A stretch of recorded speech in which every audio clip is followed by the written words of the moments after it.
તો પહેલો પ્રશ્ન છે કે ચિત્રો, વસ્તુ કે સિક્કા જેવા જે સ્ત્રોતો છે તેના આધારે કોના વિશે જાણી શકાય? તો જવાબ આવશે ઇતિહાસ વિશે છે જાણી શકાય છે. ત્યારબાદ તાળપત્રો કે ભોજપત્રો પર મુખ્યત્વે કઈ લિપિ જોવા મળે છે? તો જવાબ આવે છે પાંડુલિપિ જોવા મળે છે. ત્યારબાદ ધાતુ કે પથ્થર પર કોતરાયેલા લેખો કયા નામે ઓળખાય છે? તો જવાબ આવશે અભિલેખો તરીકે ઓળખાય છે. ત્યારબાદ પ્રાચીન સમયનો ઇતિહાસ જાણનાર વ્યક્તિને શું કહેવાય છે?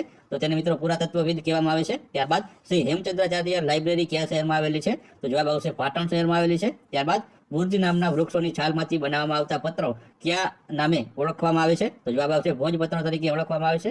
ત્યારબાદ બુર્જ નામના વૃક્ષો કયા પર્વત પરથી મળી આવે છે? તો જવાબ આવશે હિમાલયના પર્વત પરથી મળી આવે છે. ત્યારબાદ જ્યાં અભિલેખો સાચવવામાં આવે છે તેને શું કહેવામાં આવે છે? તો તેને મિત્રો અભિલેખાગાર અથવા તો આર્કાઇવ્સ તરીકે છે ઓળખવામાં આવે છે. ત્યારબાદ તાંબાના પતરા પર લખવામાં આવતા લખાણને શું કહે છે? તો જવાબ આવશે તામ્રપત્ર કહેવામાં આવે છે. ત્યારબાદ તાડના વૃક્ષની છાલ પર લખવામાં આવતા લેખોને શું કહેવાય છે? તો તેને તાડપત્રો કહેવામાં આવે છે. ત્યારબાદ રાષ્ટ્રીય અભિલેખાગાર ક્યાં આવેલો છે? તો જવાબ આવશે દિલ્હી ખાતે આવેલો છે.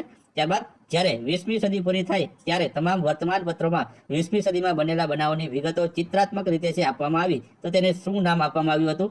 તો જવાબ આવશે તેને મિલેનિયમ ગેલેરી તરીકે ઓળખવામાં આવી હતી. ત્યારબાદ કઈ પદ્ધતિ દ્વારા છે પુરાતન સમયના અવશેષોનો ચોક્કસ સમય છે તે જાણી શકાય છે? તો જવાબ આવશે કાર્બન ડેટિંગ પદ્ધતિ દ્વારા. ત્યારબાદ પથ્થરો કોતરીને લખવામાં આવેલ લેખને શું કહેવામાં આવે છે? તો તેને મિત્રો છે તે શિલાલેખ કહેવામાં આવે છે. ત્યારબાદ ભારતીય ઉપખંડમાં આશરે કેટલા વર્ષોથી માનવ વસ્તીના અવશેષો જોવા મળે છે? તો જવાબ આવશે 20 લાખ વર્ષોથી. ત્યારબાદ ખાલી જગ્યાની શોધ આદિવાસી માનવે એક જગ્યાએથી બીજી જગ્યાએ ફરતો થયો હતો, તો શેની શોધ માટે થયો હતો? તો ખોરાકની શોધ માટે. ત્યારબાદ આદિમાનવના પ્રારંભિક જીવનની મોટા ભાગની માહિતી શેના પરથી મળે છે? તો તેના જે ઓજારો છે તેના પરથી માહિતી મળે છે. ત્યારબાદ માનવ જીવનની સૌથી ક્રાંતિકારી શોધ કઈ માનવામાં આવે છે? તો જવાબ આવશે ચક્રની શોધને. ત્યારબાદ ભીમબેટકા હાલના કયા રાજ્યમાં આવેલું છે? તો જવાબ આવશે મધ્યપ્રદેશ રાજ્યમાં. આદિપાષાણ યુગમાં કયા તબક્કા તરીકે ઓળખવામાં આવે છે? તો તેને અન્ન સંગ્રાહક તરીકે ઓળખવામાં આવે છે. ત્યારબાદ નૂતન પાષાણ યુગ કયા તબક્કા તરીકે ઓળખવામાં આવે છે? તો તેને અન્ન ઉત્પાદકતા જે છે તબક્કા તરીકે ઓળખવામાં આવે છે. ત્યારબાદ આદિમાનવનું જીવન અંગેનું જ્ઞાન વધતું ગયું તેમ તેનું શું થતું ગયું? તો જવાબ આવશે સામાજિકકરણ એનું થતું ગયું. ત્યારબાદ કઈ ગુફાઓમાં આદિમાનવના વસવાટોના પુરાવા મળ્યા હતા? તો જવાબ આવશે નર્મદા ખીણ પ્રદેશમાં આવેલી ભીમબેટકામાં છે આ અવશેષો મળી આવ્યા હતા. ત્યારબાદ હડપ્પીય સંસ્કૃતિના લોકોને મુખ્ય વ્યવસાય શું હતો? તો જવાબ આવશે ઘેટા બકરા પાળવાનો. ત્યારબાદ પાષાણ યુગના લોકોના આશ્રય સ્થાનો નદી કિનારાના પ્રદેશોમાં હતા, તો જવાબ આવશે લઘુ પાષાણ યુગના લોકોના. ત્યારબાદ આગળનો પ્રશ્ન છે કે સાબરમતી પ્રદેશના કયા સ્થળેથી લઘુ પાષાણ યુગના પ્રાણીઓના અવશેષો મળ્યા હતા? તો જવાબ આવશે લાગણજ ખાતેથી મળ્યા હતા. ત્યારબાદ મહી નદીના પ્રદેશને કયા સ્થળેથી લઘુ પાષાણ યુગના પ્રાણીઓના અવશેષો મળ્યા હતા? તો જવાબ આવશે અમરાપુરમાંથી. ત્યારબાદ આશરે કેટલા વર્ષો પહેલા દુનિયામાં વાતાવરણમાં વ્યાપક પરિવર્તન આવ્યું હતું? તો જવાબ આવશે 12,000 વર્ષ પહેલા. ત્યારબાદ સૌથી પહેલા ઘઉં અને જવ ઉગાડવાનું ક્યાં પુરાતન સ્થળે શરૂ થયું હોવાનું મનાય છે? તો જવાબ આવશે મેહરગઢમાં. ત્યારબાદ પુરાતન સ્થળ મેહરગઢ હાલ ક્યાં સ્થળે આવેલું છે? તો મિત્રો હાલ પાકિસ્તાનમાં આવેલું છે. ત્યારબાદ પુરાતન સ્થળ મહાગઢ હાલ ક્યાં સ્થળે આવેલું છે? તો મહાગઢ મિત્રો છે ઉત્તર પ્રદેશમાં આવેલું છે. ત્યારબાદ પુરાતન સ્થળ બુર્જ હોમ હાલ ક્યાં સ્થળે આવેલું છે? તો બુર્જ હોમ મિત્રો કાશ્મીરમાં આવેલું છે. ત્યારબાદ પુરાતન સ્થળ ચિરાદ હાલ ક્યાં સ્થળે આવેલું છે? તો તે બિહારમાં આવેલું છે. ત્યારબાદ પુરાતન સ્થળ હુલર ક્યાં આવેલું છે? તો હુલર આંધ્રપ્રદેશમાં આવેલું છે. ત્યારબાદ પુરાતન સ્થળ કાલીબંગન છે તે હાલ ક્યાં સ્થળે આવેલું છે? તો કાલીબંગન મિત્રો રાજસ્થાનમાં આવેલું છે. ત્યારબાદ અનાજ અને વનસ્પતિઓ વાટવા માટે વપરાતા સાધનને શું કહે છે? તો તેને ખરલ કહેવામાં આવે છે. ત્યારબાદ સૌપ્રથમ કયું પાલતુ પ્રાણી પાળવામાં આવ્યું હતું? તો જવાબ આવશે કૂતરાને. ત્યારબાદ ઉત્ખનન કરતા મળી આવેલા વસ્તુઓને શું કહેવામાં આવે છે? તો તેને અવશેષો કહેવામાં આવે છે. ત્યારબાદ હડપ્પા અને મોહેંજો-દડોના નગરો કઈ નદીના ખીણમાં વિસ્તરેલા હતા? તો જવાબ આવશે સિંધુ નદીના કિનારે. ત્યારબાદ હડપ્પીય સંસ્કૃતિ આશરે કેટલા વર્ષો જૂની પુરાતન છે તેવું માનવામાં આવે છે? તો જવાબ આવશે 4500 વર્ષ જૂની. ત્યારબાદ ઈસવીસન 1920-21માં ખોદકામ કરતા સિંધમાં જે નગર મળી આવ્યું તેનું નામ શું છે? તો જવાબ આવશે હડપ્પા નગર. ત્યારબાદ ઈસવીસન 1920-21માં ખોદકામ કરતા પંજાબમાંથી જે નગર મળી આવ્યું તેનું નામ શું છે? તો તેને મોહેંજો-દડો નામ આપવામાં આવ્યું હતું. ત્યારબાદ કયા નગરની ગણના સિંધુ ખીણના મહત્વના બંદર તરીકે થાય છે? તો જવાબ આવશે લોથલની. ત્યારબાદ લોથલ ક્યાં આવેલું છે? તો મિત્રો અમદાવાદ જિલ્લાના ધોળકા તાલુકામાં આવેલું છે. ત્યારબાદ લોથલથી કયો અખાત નજીક થાય છે? તો મિત્રો ખંભાતનો અખાત નજીક થાય છે. ત્યારબાદ ધોળાવીરા ક્યાં આવેલું છે? તો તે કચ્છમાં આવેલું છે. ત્યારબાદ સિંધુ ખીણ સંસ્કૃતિનું ગૌરવપદ વિશિષ્ટ લક્ષણ કયું છે? તો જવાબ આવશે ભૂગર્ભ ગટર યોજના. ત્યારબાદ હડપ્પા અને મોહેંજો-દડો નગરોમાં શું બનાવવાની કળા વિકાસ પામી હતી? તો જવાબ આવશે માટીના વાસણો બનાવવાની. ત્યારબાદ માટીના સુંદર રમકડા હડપ્પીય સંસ્કૃતિના લોકોની કઈ બાબતોનો નિર્દેશ કરે છે? તો તેઓ છે બાળ પ્રેમી હતા તે નિર્દેશ કરે છે.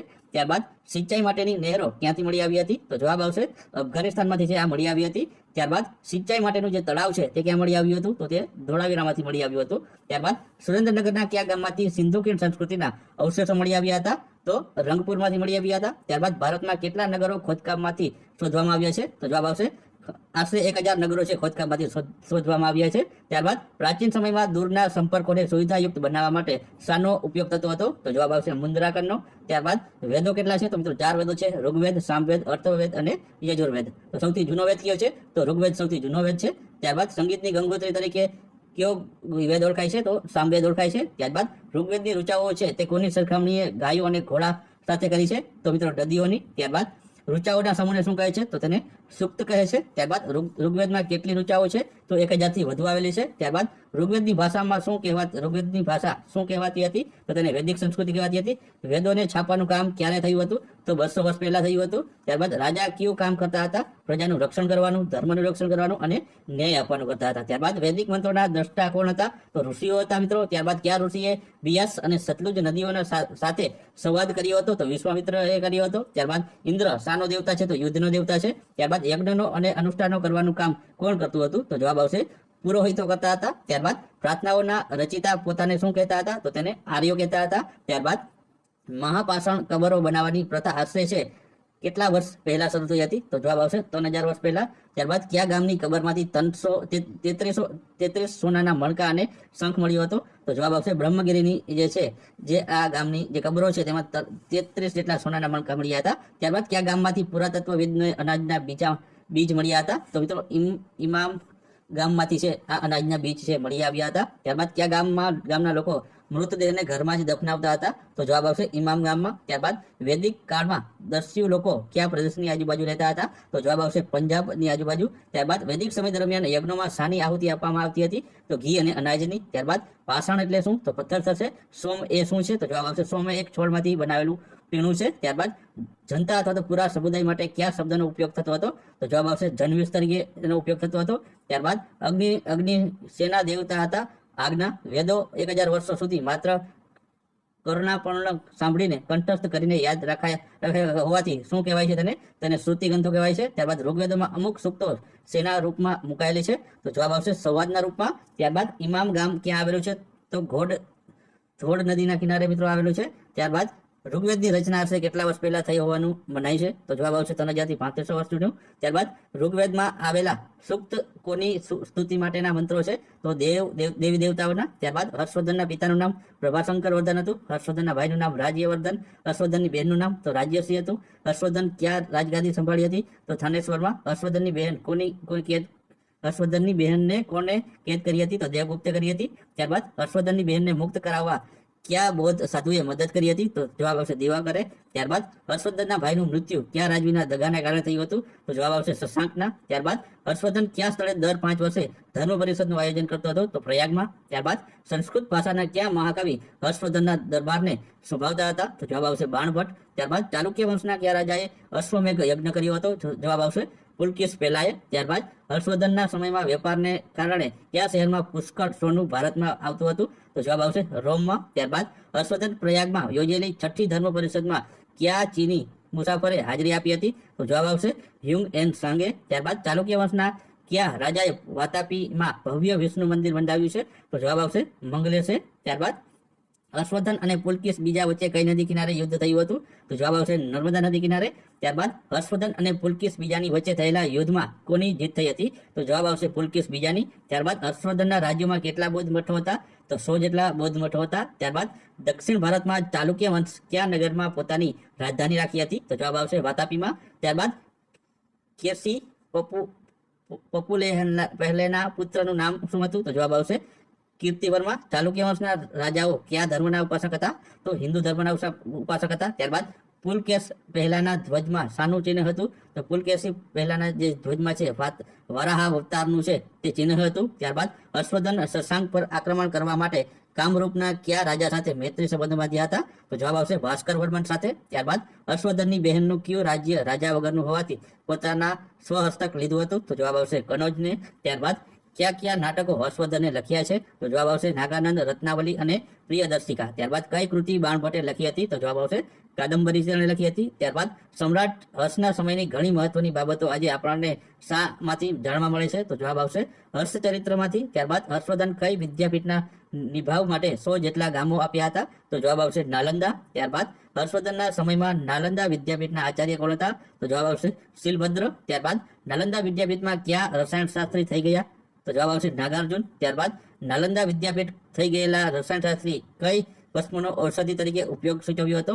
તો જવાબ આવશે લોહ, સોહમ અને પારાની ભસ્મનો. ત્યારબાદ આગળનો પ્રશ્ન છે કે હર્ષવર્ધનના સમયમાં લોકો પાસેથી જમીન મહેસૂલી પેટે ઉપજનો કેટલામો ભાગ લેવામાં આવતો હતો? તો જવાબ આવશે 6ઠ્ઠો ભાગ લેવામાં આવતો હતો. ત્યારબાદ હર્ષવર્ધનના સમયમાં વ્યાપાર વિનિમય માટે શાના સિક્કાઓનું ચલણ હતું? તો જવાબ આવશે સોના ચાંદીના સિક્કાઓનું. ત્યારબાદ હ્યુંગ એન્ડ સાંગે કેટલા વર્ષ સુધી નાલંદા વિદ્યાપીઠમાં રહી અભ્યાસ કર્યો હતો? તો જવાબ આવશે 5 વર્ષ સુધી. ત્યારબાદ કૃષ્ણા અને ગોદાવરી નદી વચ્ચેનો પ્રદેશ કયા નામે ઓળખાય છે? તો જવાબ આવશે વેંગી પ્રદેશ તરીકે. ત્યારબાદ પુલકેશી બીજાના સમયમાં જૈન ધર્મની કઈ એક શાખાનો પ્રભાવ ખૂબ જ વધ્યો હતો? તો જવાબ આવશે દિગંબરનો. ત્યારબાદ નાલંદા વિદ્યાપીઠના ભવ્ય અને સમૃદ્ધ પુસ્તકાલયનું નામ શું હતું? તો જવાબ આવશે ધર્મગંજ. ત્યારબાદ હ્યુંગ એન્ડ સાંગ કઈ સાલમાં મધ્ય એશિયાના માર્ગે ચીન પરત ફર્યો હતો?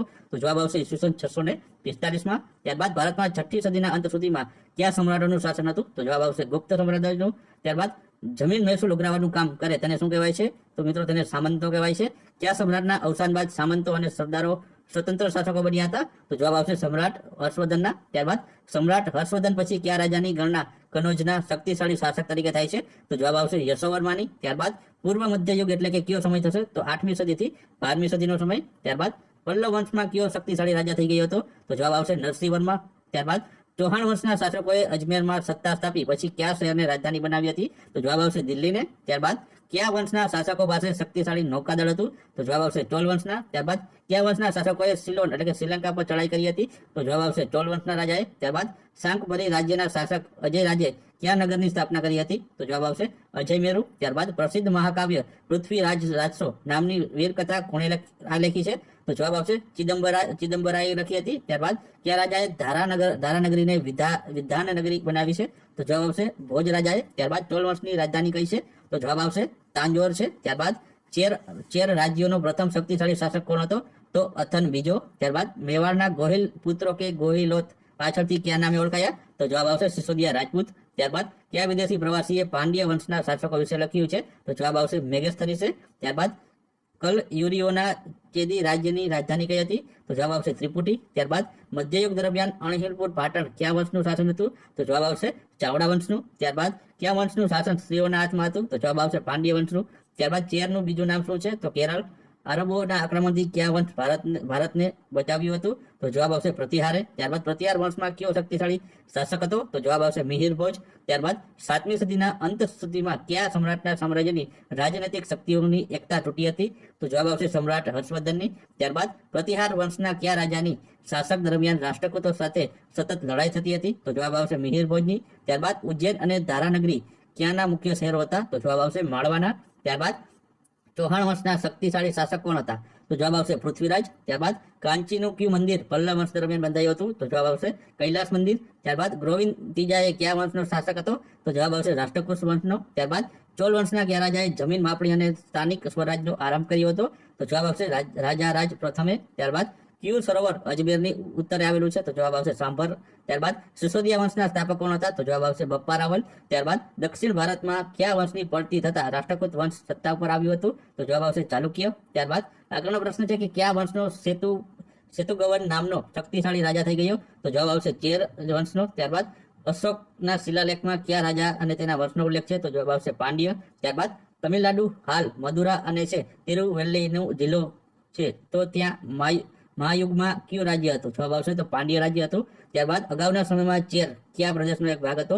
તો જવાબ આવશે તમિલનાડુનો. ત્યારબાદ ચેર રાજ્યનો ઉલ્લેખ અશોકના અભિલેખમાં છે ક્યાં નામથી થયો છે? તો જવાબ આવશે કેલ્પમપુત્ર રાજ્ય. ત્યારબાદ રાષ્ટ્રકૂટનો અર્થ શું થાય છે? તો જવાબ આવશે પ્રાંતનો વડો અધિકારી. ત્યારબાદ રાજપૂત કાળ દરમિયાન મધ્યપ્રદેશમાં નર્મદા નદીના દક્ષિણે જબલપુર આસપાસના પ્રદેશોમાં કયા વંશના શાસકોએ રાજ્ય કરતા હતા? તો જવાબ આવશે ચેદી વંશના રાજો.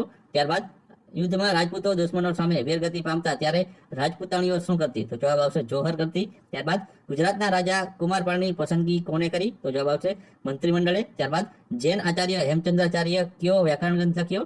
હતો? તો જવાબ આવશે સિદ્ધ હેમ શબ્દાનુશાસન. ત્યારબાદ ખજુરાનું મંદિર ક્યાં આવેલું છે? તો જવાબ આવશે મધ્યપ્રદેશમાં આવેલું છે. ત્યારબાદ શાહબુદ્દીન કઈ રાણી સામે હારી ગયો હતો? તો જવાબ આવશે નાયકા દેવી સામે. ત્યારબાદ મોઢેરાનું સૂર્ય મંદિર ગુજરાતના કયા જિલ્લામાં આવેલું છે? તો જવાબ આવશે મહેસાણા જિલ્લામાં. ત્યારબાદ દિલ્હીમાં ગુલામ વંશનો પ્રથમ સુલતાન કોણ હતો? તો જવાબ આવશે કુતુબુદ્દીન એબક છે તે હતો. ત્યારબાદ કાશ્મીરના રાજા યશકરની પસંદગી કોણે કરી હતી? તો જવાબ આવશે બ્રાહ્મણોની મંડળીએ. ત્યારબાદ ગ્રામ શાસનમાં ન્યાય અંગેનો ભાર કોને શીર્યો હતો? તો ગામના મુખી. ત્યારબાદ ઈસવીસન પૂર્વે 7મી કે 6ઠી સદીમાં ઉત્તર ભારતમાં કેટલા મહાજનપદો થયા? તો જવાબ આવશે 16 જેટલા. ત્યારબાદ રાજતંત્ર વ્યવસ્થામાં કોને પ્રમુખ ગણવામાં આવતો હતો? તો જવાબ આવશે રાજાને. ત્યારબાદ કયું રાજ્યતંત્ર રાજ્ય વ્યવસ્થા ધરાવતું હતું? તો જવાબ આવશે મગધ. ત્યારબાદ કયું રાજ્ય સૌથી શક્તિશાળી રાજ્ય હતું? તો મગધ રાજ્ય હતું. ત્યારબાદ કયું રાજ્ય ગણરાજ્ય કહેવાતું હતું? તો તે હતું મિત્રો વૈશાલી. ત્યારબાદ વજજી સંઘ ગણરાજ્યનું મુખ્ય સ્થાન કયું હતું? તો તે વૈશાલી હતું. ત્યારબાદ ગણરાજ્યની રાજ્ય વ્યવસ્થા સંપૂર્ણપણે કોના ઉપર આધારિત હતી? તો જવાબ આવશે લોકો પર. ત્યારબાદ આગળનો પ્રશ્ન છે કે ગણરાજ્યની રાજ્ય વ્યવસ્થા કયા સ્વરૂપની હતી? તો જવાબ આવશે લોકશાહી. ત્યારબાદ કોઈ પણ દરખાસ્ત ગણરાજ્યની સભામાં કેટલી વખત રજૂ કરવામાં આવતી? તો જવાબ આવશે 3 વખત. ત્યારબાદ ગણરાજ્યની સભા ભરાતી તો તે સ્થળને શું કહેવાતું? તો તેને મિત્રો સંથાગાર કહેવાતું. ત્યારબાદ આપણા દેશના લોકો પોતાના શાસકોની પસંદગી કઈ રીતના કરી શકે? તો મતદાનથી. ત્યારબાદ ઈસવીસન પૂર્વે 7મી કે 6ઠી સદીમાં ઉત્તર ભારતમાં મોટા રાજ્યો કયા નામે ઓળખાતા? તો જવાબ આવશે મહાજનપદ તરીકે. ત્યારબાદ જે રાજ્યમાં લોકો રાજાની પસંદગી કરે તો તે રાજ્યને શું કહેવામાં આવતું? તો તેને મિત્રો ગણરાજ્ય કહેવાતું. ત્યારબાદ ગણરાજ્ય સમયમાં ખેડૂતો જમીનો ઉપજોનો કેટલામો ભાગ જે કર રૂપે રાજકોષમાં આપતા? તો જવાબ આવશે 6ઠ્ઠો ભાગ. ત્યારબાદ ગણરાજ્ય સંઘના સભ્યોને મત આપવા માટે શું આપવામાં આવતું? તો જવાબ આવશે સળી. ત્યારબાદ મગધમાં કઈ 2 નદીઓ વહેતી હતી? તો મિત્રો ગંગા અને સોન. ત્યારબાદ ગણરાજ્ય સમયમાં ચિત્રાંકન કરેલા ભાષણોને શું કહેવાતું? તો તેને મિત્રો ચિત્રિત કુશળ પાત્ર કહેવાતું. ત્યારબાદ ગણરાજ્યોમાં ખેડૂતો જમીન ખેડવા માટે હળમાં શાનો ઉપયોગ કરતા? તો જવાબ આવશે લોખંડની કોસનો ઉપયોગ કરતા. ત્યારબાદ અલ્હાબાદથી મળેલ ઈંટની દિવાલ આશરે કેટલા વર્ષ પહેલાની ગણાય છે? તો જવાબ આવશે 2500 વર્ષ જૂની. ત્યારબાદ પ્રજાતંત્ર અને રાષ્ટ્રીય એકતાની વાતો આવે ત્યારે કોને યાદ કરવામાં આવે છે? તો જવાબ આવશે વજજી સંઘના ગણરાજ્યોને. ત્યારબાદ માનવી શરૂઆતમાં ભટકતું જીવન શા માટે જીવતો હતો? તો ખોરાકની શોધમાં. ત્યારબાદ જ્યાં મોટા સમુદાયો રહેવા લાગ્યા તે સમુદાયને કયા નામે ઓળખવામાં લાગ્યા? તો તેને જનપદ તરીકે ઓળખવામાં આવ્યા. જનપદનો અર્થ શું થાય છે? તો માનવના વસવાટનું એક સ્થળ. ત્યારબાદ જનપદોના નામ કોના પરથી પાડવામાં આવ્યા? તો જનપદોની સ્થાપના કરવા વાળાના નામ પરથી. ત્યારબાદ કયા કાળમાં અનેક જનપદોનો ઉલ્લેખ જોવા મળે છે? તો જવાબ આવશે મહાભારતના. ત્યારબાદ કઈ સદીમાં ઉત્તર ભારતમાં નાના મોટા અનેક રાજ્યો હતા? તો જવાબ આવશે ઈસવીસન પૂર્વે 7મી કે 6ઠી સદીમાં. ત્યારબાદ ઈસવીસન પૂર્વે 7મી કે 6ઠી સદીમાં ઉત્તર ભારતના મોટા રાજ્યો કયા નામે ઓળખાતા? તો જવાબ આવશે મહાજનપદ તરીકે. ત્યારબાદ ઈસવીસન પૂર્વે 7મી કે 6ઠી સદીમાં ઉત્તર ભારતના નાના રાજ્યો કયા નામે ઓળખાતા? તો જનપદ તરીકે. ત્યારબાદ મહાજનપદોમાં કેટલા પ્રકારના રાજ્ય વ્યવસ્થા સ્થાપી હતી? તો 2 પ્રકારની. ત્યારબાદ વૈશાલીમાં કઈ પ્રજાનું ગણરાજ્ય હતું? તો લીછવી. ત્યારબાદ કપિલ વસ્તુમાં કઈ પ્રજાનું ગણરાજ્ય હતું? તો શાહી. અને મિથિલામાં કઈ પ્રજાનું ગણરાજ્ય હતું? તો વિદેહનું. અને કુશીનારામાં કઈ પ્રજાનું ગણરાજ્ય હતું? તો તે મલ છે તે પ્રજાનું ગણરાજ્ય હતું. તો મિત્રો